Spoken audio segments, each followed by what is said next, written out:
কষ্ট করে।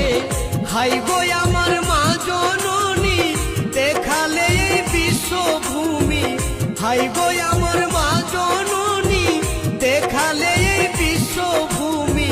কাটা গাছে ধরাইল 10 দিন 10 মাস রেখেছিল জঠরে। প্রসবিল মা গো আমায় কত কষ্ট করে।